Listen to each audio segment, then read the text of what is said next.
Well, many years ago, I think it was in the early 80s, David was working in a chartered accounting firm and I was employed to go in there and help out. David and I built a team. I was his manager, I think, at the time. We got along pretty well and sort of developed from there. He was a tough boss. He was my boss at the time. Mm-hmm. No, he's very fair. As he said, we struck up a good working relationship and thought, well, at the time, we, good friendship, and just continued from there. We're getting a lot of referrals from family and friends. It was becoming a little bit too much for us to handle. There was a uniqueness about the two of us that clients really liked. We got to a point where it was too much to do part-time and holding a full-time job and doing that part-time, and we made a decision to come out on our own, and then the rest is history. Well, I was pretty much a receptionist in Ed and I when we first started.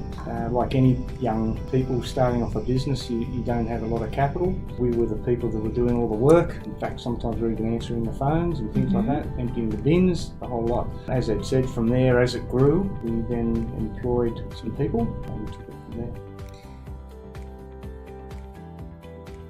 It's the way we're able to communicate. So I'm really big on communicating and getting back to the clients and showing them a certain level of care and treating their work the way you'd like to get it treated yourself.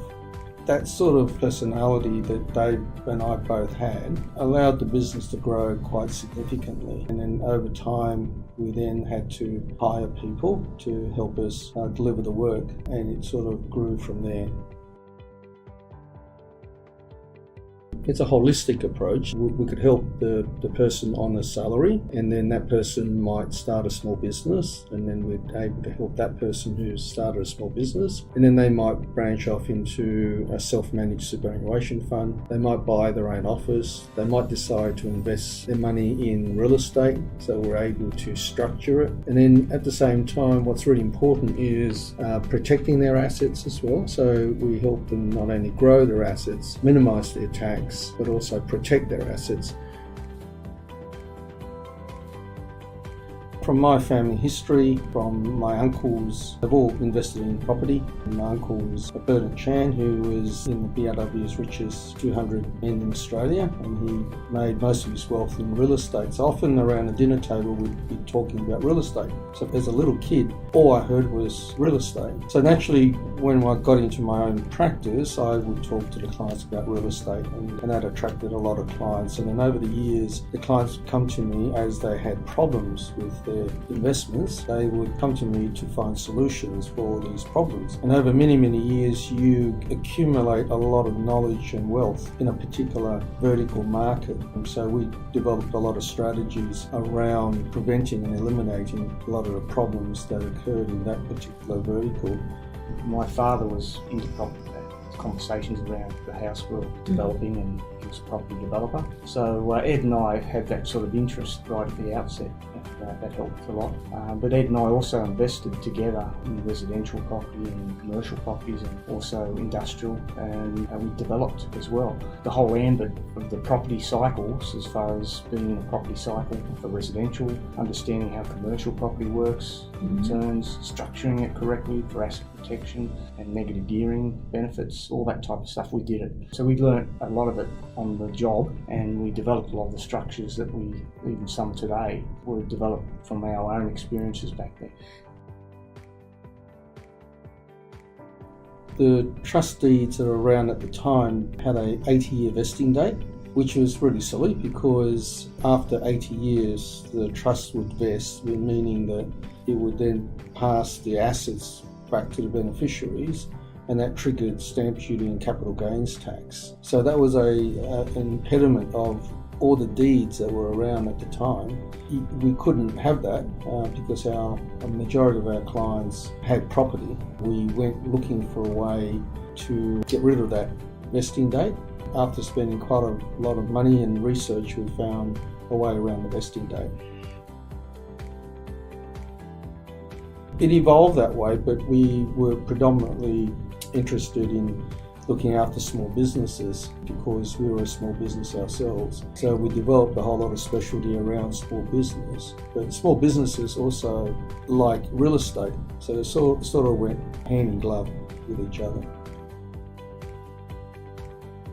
So if you came to Chan and Naylor, then we can help you with everything from setting up your business, preparing your tax returns, protecting the assets that you've bought, doing the bookkeeping for you, finding finance for you if you needed to find finance, and then if you needed to invest your money, we've got a financial planning arm that will help you invest that money. So it's basically a one-stop shop. It's been a long journey, and the demand has been the thing that's driven it, so the demand from clients, and also seen an increase in services required. So we've added quite a few services to what we have, including self-managed super funds, financial planning and finance. So we offer like a one-stop shop, so there's no need to go anywhere if you were to come to Chan and Naylor. The resources are set up to service you from A to Z.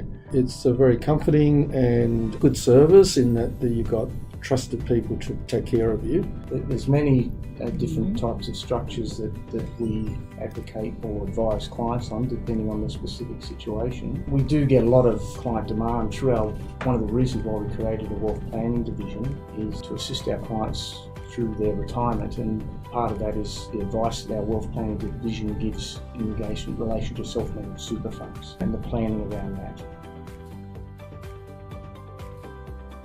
We have a large mix of clients made up of small business clients, people that are interested in property. It's across spectrum, is broad and wide. The business class, we offer bookkeeping services, structuring, tax planning, along with the property side of it as well. They're spread far and wide, but we've got 11 accounting firms across Australia in various states and various cities. On top of that, we've added services such as our insolvency services, administration and insolvency. We've got our financial planning division, our wealth planning division, finance and mortgage broking division, and also bookkeeping services. That we found a large demand for those services. It keeps us busy.